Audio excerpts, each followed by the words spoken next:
पश्चिम Asia एक बार फिर बारूद के ढेर पर खड़ा दिखाई दे रहा है। स्ट्रेट ऑफ हॉर्मुज में अमेरिका और ईरान के बीच में जिस तरीके से सीधे सैन्य टकराव की खबरें सामने आ रही हैं, उसने पूरी दुनिया की चिंता बढ़ा दी है। अमेरिकी युद्धपोतों पर मिसाइल, ड्रोन हमले, जवाब में ईरानी बंदरगाहों पर बमबारी, ट्रंप की आक्रामक चेतावनी और आसमान में रोशनी जैसी रहस्यमयी टिप्पणी, इन सब ने इस संघर्ष को सिर्फ सैन्य नहीं बल्कि रणनीतिक, आर्थिक और परमाणु खतरे की दिशा में धकेल दिया है।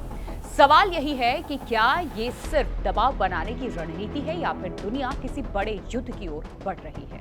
नमस्कार, आप देखना शुरू कर चुके हैं एबीपी लाइव। आपके साथ मैं हूं प्रिया। दरअसल पूरा विवाद दुनिया के सबसे अहम समुद्री रास्तों में से एक स्ट्रेट ऑफ हॉर्मुज को लेकर है और ये वही स्ट्रेट है जहां से दुनिया के बड़े हिस्से का तेल गुजरता है। देखिए, खाड़ी के तेल उत्पादक देशों ने यहां से निकलने वाला कच्चा तेल इसी रास्ते से लेकर के जाते हैं अंतर्राष्ट्रीय बाजारों तक। ये तेल यहां से पहुंचता है। अगर यहां युद्ध छिड़ता है या रास्ता बंद होता है तो सिर्फ मध्य पूर्व ही नहीं बल्कि पूर्वी वैश्विक अर्थव्यवस्था प्रभावित होती है। तेल की कीमतें आसमान छू सकती हैं, सप्लाई चेन टूट सकती है और दुनिया में आर्थिक संकट गहरा सकता है। अमेरिका का दावा है कि उसके 3 guided missile destroyer USS Truxtun, USS Rafael Peralta और यूएसएस मिशन अंतर्राष्ट्रीय समुद्री रास्ते से गुजर रहे। तभी ईरान की ओर से मिसाइल, ड्रोन और छोटी तेज नौकाओं के जरिए हमला किया गया। अमेरिकी सेंट्रल कमांड यानी कि सेंटकॉम का यह कहना है कि उसके एयर डिफेंस सिस्टम ने सभी हमलों को हवा में ही नष्ट कर दिया।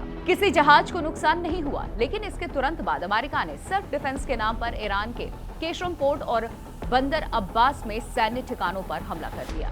इन हमलों में कथित तौर पर मिसाइल लॉन्च साइट्स थे, drone control centre, radar station और कमांड नेटवर्क को निशाना बनाया गया। अमेरिका ने कहा कि उसका उद्देश्य युद्ध बढ़ाना नहीं बल्कि अपने सैनिकों और जहाजों की सुरक्षा करना था, लेकिन ईरान ने इसे सीजफायर का उल्लंघन बताया और दावा किया कि पहले अमेरिका ने ईरानी तेल टैंकर पर हमला किया और इसके बाद जवाबी कार्रवाई की गई। यहीं से मामला और खतरनाक होता जाता है क्योंकि दोनों देश खुद को रक्षात्मक बता रहे हैं, लेकिन जमीन पर कार्रवाई पूरी तरह आक्रामक दिख रही है और ये स्थिति अक्सर बड़े युद्ध की शुरुआत करती है जब दोनों पक्ष दावा करते हैं कि उन्होंने पहले हमला ही नहीं किया।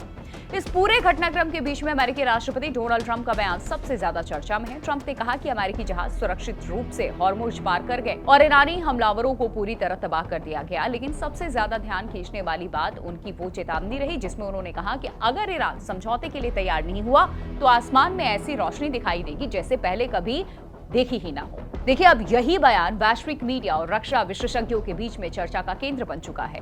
क्या ट्रंप परमाणु हमले की तरफ इशारा कर रहे हैं? क्या ये सिर्फ एक सैन्य ताकत दिखाने वाली भाषा थी या फिर अमेरिका वास्तव में ईरान पर बड़े पैमाने पर विनाशकारी हमला करने की तैयारी में है? विशेषज्ञों का मानना है कि ट्रंप अक्सर अपने राजनीतिक और सैन्य संदेशों में प्रतीकात्मक और नाटकीय भाषा का इस्तेमाल करते रहे हैं। आसमान में रोशनी जैसी बात सीधे तौर पर परमाणु विस्फोट की तस्वीर याद दिलाती है क्योंकि परमाणु हमले के बाद सबसे पहले तेज चमक दिखाई देती है। हालांकि अमेरिकी प्रशासन ने आधिकारिक तौर पर किसी परमाणु विकल्प की पुष्टि नहीं की है, लेकिन ट्रंप की भाषा ने जानबूझकर ऐसा माहौल बनाया जिससे ईरान पर मनोवैज्ञानिक दबाव पड़े। असल में देखिए, अमेरिका लंबे समय से ये कहता रहा है कि वो किसी भी कीमत पर ईरान को परमाणु हथियार हासिल करने ही नहीं देगा। ट्रंप ने भी दोहराया कि ईरान इस बात पर सहमत हो चुका है कि वो परमाणु हथियार नहीं बनाएगा, लेकिन अब सवाल ये है कि क्या वो इस पर औपचारिक समझौता करेगा।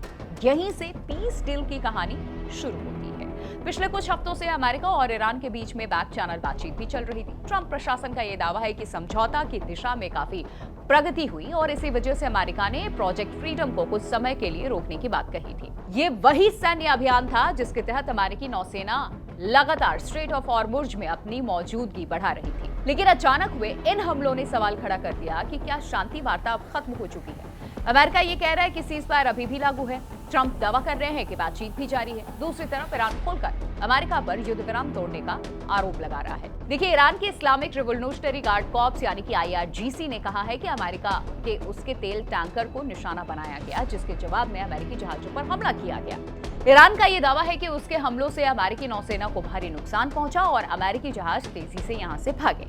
हालांकि अमेरिका इन दावों को खारिज कर रहा है। अब सच क्या है? ये फिलहाल स्पष्ट नहीं हो पाया, लेकिन इतना जरूर तय है कि दोनों देशों के बीच में भरोसा लगभग खत्म हो चुका है और जब भरोसा खत्म होता है तब छोटी सैन्य झड़पें भी बड़े मुद्दों में बदल जाती हैं। इस पूरे संकट का सबसे बड़ा केंद्र हॉर्मुज स्ट्रेट ही है। दुनिया के लगभग 20% तेल का परिवहन इसी रास्ते से होता है। सऊदी अरब, इराक, कुवैत, यूएई और ईरान का तेल यहीं से निकलता है।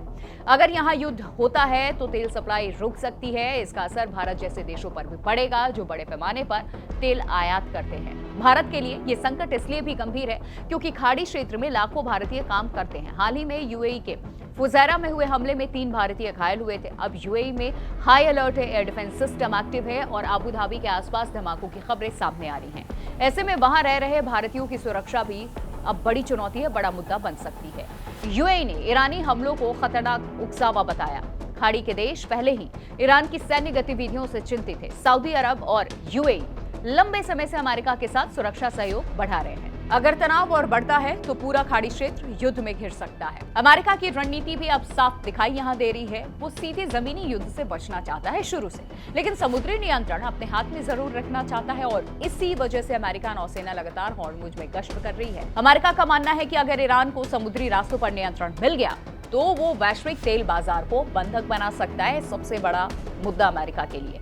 दूसरी तरफ ईरान खुद को घिरा हुआ महसूस कर रहा है। अमेरिकी प्रतिबंधों ने उसकी अर्थव्यवस्था को भारी नुकसान पहुंचाया। तेल निर्यात सीमित हो गया है, बेरोजगारी बढ़ गई है, घरेलू असंतोष भी बढ़ रहा है। ऐसे में ईरानी नेतृत्व अपनी सैन्य ताकत दिखाकर घरेलू राजनीति को मजबूत करने की कोशिश कर रहा है। ईरान की रणनीति एसिमेट्रिक वॉरफेयर पर आधारित है, यानी सीधे अमेरिका से लड़ने के बजाय छोटे लेकिन लगातार हमले करना। ड्रोन, मिसाइल, तेज नौकाएं और प्रॉक्सी ग्रुप्स, ये सभी ईरान की रणनीति का हिस्सा है। देखिए, हॉर्मुज में छोटे बोट्स और ड्रोन का इस्तेमाल इसी मॉडल का हिस्सा माना जा रहा है जो हाल फिलहाल हुआ। अमेरिका के पास तकनीकी बढ़त जरूर है, लेकिन हॉर्मुज जैसे संकरे समुद्री इलाके में ईरान को भौगोलिक फायदा मिलता है। यही वजह है कि अमेरिका वहां हर गतिविधि को गंभीर खतरे की तरह इस वक्त देख रहा है। ट्रंप की राजनीति भी इस संकट में अहम भूमिका निभा रही है। ट्रंप हमेशा खुद को मजबूत नेता के तौर पर पेश करते रहे।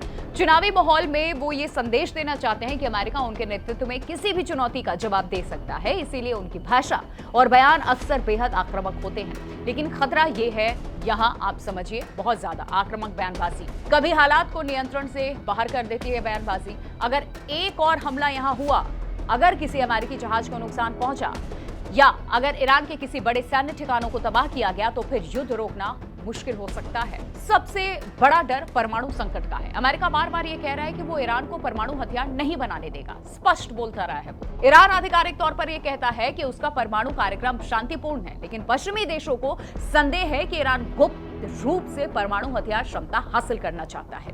अगर अमेरिका को लगा कि ईरान परमाणु हथियार के करीब पहुंच गया तो वो यहाँ पर प्रिएम्प्टिव स्ट्राइक कर सकता है, यानी कि पहले हमला। यही वो स्थिति है जहां ट्रंप की आसमान में रोशनी वाली चेतावनी बेहद खतरनाक लगती है। हालांकि परमाणु हमला करना आसान नहीं होगा, ये फैसला आसान नहीं है अमेरिका के लिए। ऐसा कदम पूरी दुनिया को हिलाकर रखेगा। रूस, चीन और यूरोपीय देश भी इसमें सक्रिय हो सकते हैं। संयुक्त राष्ट्र पर दबाव बढ़ेगा, वैश्विक बाजार टूट सकते हैं। इसलिए फिलहाल ज्यादा संभावना यही है कि ट्रंप इस भाषा का इस्तेमाल दबाव बनाने के लिए कर रहे हैं, ना कि तुरंत परमाणु हमला करने के लिए। लेकिन इतिहास गवाह है कि कई बड़े युद्ध शुरुआत में सीमित जवाबी कार्रवाई ही कहलाते थे। इसीलिए दुनिया की नजर अब हर बयान, हर सैन्य गतिविधि और हर मिसाइल लॉन्च पर टिकी हुई है। आने वाले दिनों में सबसे महत्वपूर्ण चीज होगी, क्या अमेरिका और ईरान बातचीत जारी रखते हैं या फिर पूरी तरह से सैन्य रास्ते पर चले जाते हैं। अगर बात चाल डिप्लोमेसी बची रही तो फिर शायद हालात संभल जाए, लेकिन अगर एक और बड़ा हमला यहाँ हुआ तो फिर मध्य पूर्व एक नए युद्ध की आग में झोंका जा सकता है। फिलहाल इतना साफ है कि हॉर्मुज सिर्फ समुद्री रास्ता तक नहीं रह गया। अब वैश्विक शक्ति संतुलन, ऊर्जा सुरक्षा, परमाणु रणनीति और यहाँ विश्व राजनीति का सबसे बड़ा फ्लैश पॉइंट बन चुका है। और इसी वजह से ट्रंप की हर चेतावनी, ईरान की हर मिसाइल और खाड़ी में हर धमाका पूरी दुनिया को बेचैन कर रहा है।